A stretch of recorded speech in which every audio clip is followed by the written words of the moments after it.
Hello good morning दोस्तों। तो हम लेकर आए हुए हैं आज इम्पोर्टेंट्स इम्पोर्टेंट फैक्ट्स को कवर करेंगे। चलिए, जो स्टैटिक जीके में हमेशा पूछा जाता है। चलिए आज पहले राष्ट्रीय ध्वज के बारे में पढ़ेंगे, जो नेशनल फ्लैग हमारे तिरंगा झंडा है उसके बारे में पढ़ेंगे। तो सबसे पहले 22 जुलाई 1947 को ये अपनाया गया था, क्योंकि लंबाई चौड़ाई 2 और 3 के अनुपात में होता है। यदि जितना भी झंडा बनता है, चाहे वो उसकी साइज़ कितनी भी हो, कितना भी बड़ा हो, लेकिन यदि 2 मीटर लंबा है तो 3 मीटर लंबा है तो 2 मीटर चौड़ा होगा। मतलब 2-3 के अनुपात में ही लंबा चौड़ा होना चाहिए। चाहे जितना भी लंबा कर ले, जितना भी बड़ा झंडा हो, ये झंडा हमारा जो भारत देश का है वो 2 हमेशा 3 के रेशियो में रहेगा। याद रखना है कि 3 फीट यदि लंबाई रखेंगे तो 2 फीट चौड़ाई रखेंगे, ठीक है।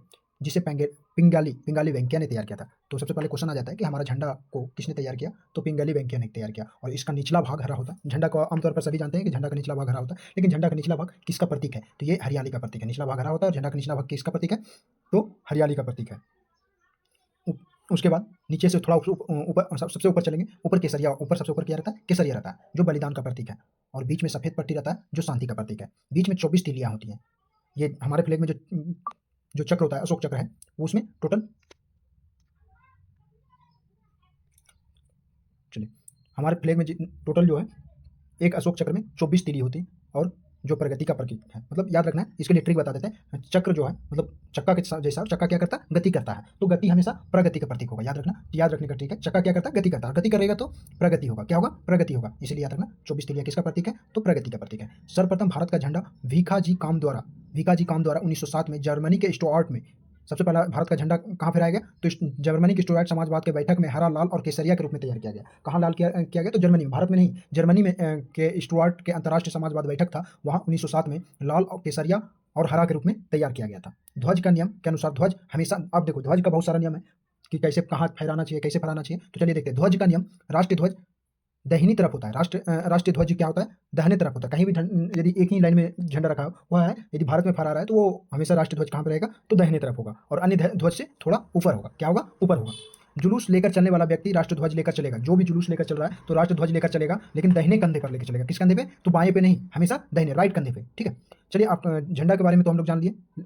और भी बहुत सारा फैक्ट्स बचा हुआ झंडा का। सूर्यास्त के बाद और सूर्योदय के पहले ध्वज नहीं फहराया जा सकता। सूर्यास्त मतलब शाम हो गया तो झंडा को, और शाम से पहले सुबह, सूर्योदय के पहले शाम, पूरी रात जो बोले जाता है, मतलब सूर्य डूबने से पहले, डूबने के बाद, सूर्य डूबने के बाद और सूर्य उगने से पहले झंडा को नहीं फहराया जा सकता। निजी संस्थान पर भी झंडा, राष्ट्र ध्वज फहराया जा सकता है। ध्वज झुका देना राष्ट्रीय शोक का प्रतीक है। राष्ट्रीय शोक का प्रतीक है। आप लोग इमेज में देख सकते हैं कि झुका हुआ झंडा किसको कहते हैं।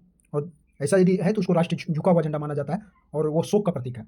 जब कोई प्रधानमंत्री, राष्ट्रपति या फिर पूर्व प्रधानमंत्री मर जाते हैं तो उस दिन शोक के रूप में झंडा को झुका दिया जाता है। राष्ट्र ध्वज का पताका के रूप में नहीं किया जा सकता। जैसे हम लोग बजरंगबली का पताका चलाते हैं, झंडा लेके चलते हैं, उसके रूप में हम लोग राष्ट्र ध्वज का प्रयोग नहीं कर सकते हैं, ठीक है। अब चलते हैं राष्ट्रगान। राष्ट्रगान की रचना रविन्द्रनाथ टैगोर ने किया। किसने किया राष्ट्रगान की रचना? जो तत्वबोधनी कविता का 13 पंक्ति वाला भाग है। कितना पंक्ति? तो राष्ट्रगान जो है 13 पंक्ति, तत्वबोधनी कविता का 13 पंक्ति वाला भाग है। इसे जनगण मन कहते हैं। राष्ट्रगान को किस नाम से जानते हैं? जनगण मन।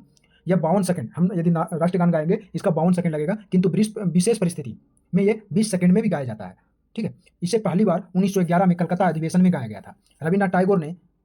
और भारत के साथ दूसरा किस देश का राष्ट्रगान लिखा है, ये आप लोग कमेंट में जरूर बताएं। हम बाद में कमेंट में जवाब देंगे कि रविन्द्रनाथ टैगोर ने भारत के साथ साथ किस देश का राष्ट्रगान को लिखा है।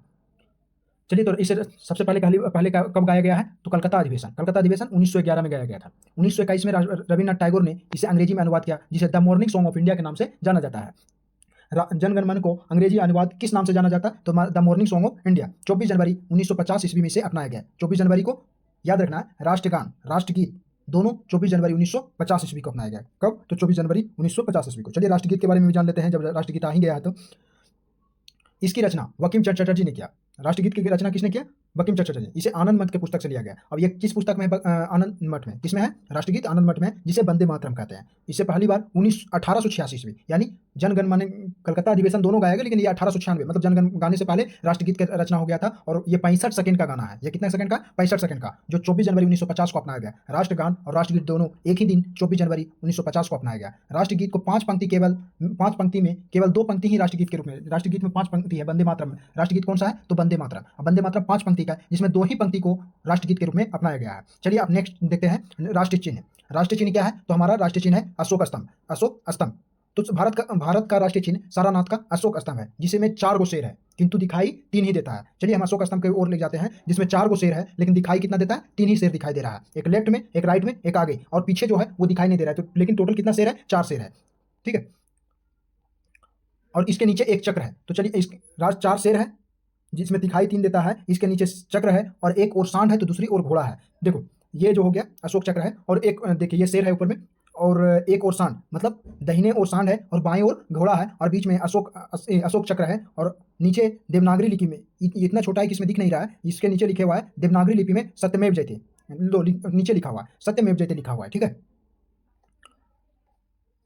तो देवनागरी यही चीज लिखा हुआ है यहाँ कि 3 दिखाई देता है। एक नीचे की और चक्र बना हुआ है जिसमें एक सांड और दूसरी ओर घोड़ा है, जिसे देवनागरी लिपि में सत्यमेव जयते लिखा है, जिसे मंडो उपनिषद से लिया गया है। तो याद रखना, अब तक में 3 चीज हम लोग पढ़ चुके हैं।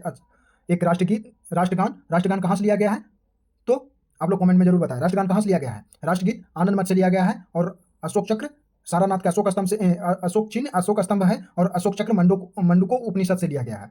और इसे अशोक चक्र को 26 जनवरी, मतलब राष्ट्रगान और राष्ट्रगीत के 2 दिन बाद, 24 जनवरी के बाद 26 जनवरी को 1950 को अपनाया गया।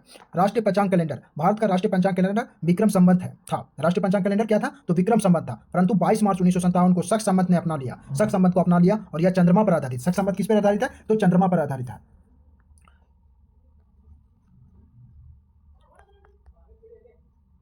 चलिए, तो हम लोग अब प्रस्तावना से क्वेश्चन पढ़ते हैं। प्रस्तावना अमेरिका से लिया गया। प्रस्तावना किससे लिया गया? अमेरिका से, जबकि उसकी भाषा ऑस्ट्रेलिया से ली गई। प्रस्तावना किससे लिया गया? अमेरिका से, जबकि उसकी भाषा कहाँ से लिया गया? ऑस्ट्रेलिया से, ठीक है। संविधान निर्माताओं ने मनोभावना आदर्श नीति निदेशक तत्व दिखाते हैं। संविधान निर्माताओं के मनोभावना आदर्श नीति निदेशक तत्व में दिखते हैं। प्रस्तावना की संविधान की कुंजी है। तो कभी कभी क्वेश्चन पूछ सकता है यहाँ से, प्रस्तावना संविधान की कुंजी किसे कहा जाता है? तो प्रस्तावना को कहा जाता है, ठीक है। तो प्रस्तावना में अब क्या क्या है? तो 3 प्रकार का न्याय याद रखना है। 3 प्रकार का न्याय, 2 प्रकार का समानता और 5 प्रकार की स्वतंत्रता का वर्णन किया गया है। प्रस्तावना में 3 प्रकार का न्याय, 2 प्रकार का समानता और 5 प्रकार का स्वतंत्रता का वर्णन किया गया है। सुप्रीम कोर्ट के संविधान के भाग मानता है। सुप्रीम कोर्ट प्रस्तावना को संविधान का भाग मानता है और इसे संविधान का आत्मा कहता है। तो किस भाग को संविधान का आत्मा कहता है? तो प्रस्तावना को संविधान का आत्मा कहता है। प्रस्तावना को संविधान का आत्मा कहता है। लेकिन भाग कितना में आ जाएगा? तो भाग 3 में आएगा। कौन सा भाग में आएगा? 3 में। किस अनुच्छेद को संविधान का आत्मा कहता है? तो अनुच्छेद 32 को संविधान का आत्मा कहता है। प्रस्तावना में समानता, स्वतंत्रता, बंधुत्व और फ्रांस की क्रांति से लिया गया। समानता, स्वतंत्रता और बंधुत्व का नारा फ्रांस की क्रांति से लिया गया है। बेरुवेरी और चंपक दुराई राजन विवाद 1960 में सुप्रीम कोर्ट ने कहा कि प्रस्तावना संविधान का भाग नहीं है। तो यहाँ से क्वेश्चन बनता है कि किस बाद में कहा गया कि प्रस्तावना संविधान का भाग नहीं है? तो बेरुवारी और चंपक दुराई राजन विवाद 1960। केशव नंदन भारतीय विवाद 1973 में सुप्रीम कोर्ट ने कहा प्रस्तावना संविधान का भाग है। पहले सुप्रीम कोर्ट में एक बाद आया था बेरुवारी चंपक दुराई राजन, इसमें कहा कि पहले नहीं है, मतलब प्रस्तावना जो है संविधान का भाग नहीं है। फिर उसके बाद आया केशव नंदन भारतीय विवाद, और वो 1973 ईस्वी में 13 साल बाद फिर आता है और सुप्रीम कोर्ट कहता है कि प्रस्तावना संविधान का भाग है। अब प्रस्तावना में अब तक याद रखने वाली बात है कि प्रस्तावना में अब तक एक ही बार संशोधन किया गया है, जो 42वां संविधान संशोधन है, और अभी तक इसके बाद कि एक भी प्रकार का संशोधन प्रस्तावना में नहीं किया गया है। चलिए, आप इसी तरह आप लोग वीडियो देखते रहें और लाइक एंड सब्सक्राइब करें, और नेक्स्ट वीडियो में हम इसका नेक्स्ट पेज चालू करेंगे और डिस्कशन करेंगे, ठीक है। Thank you.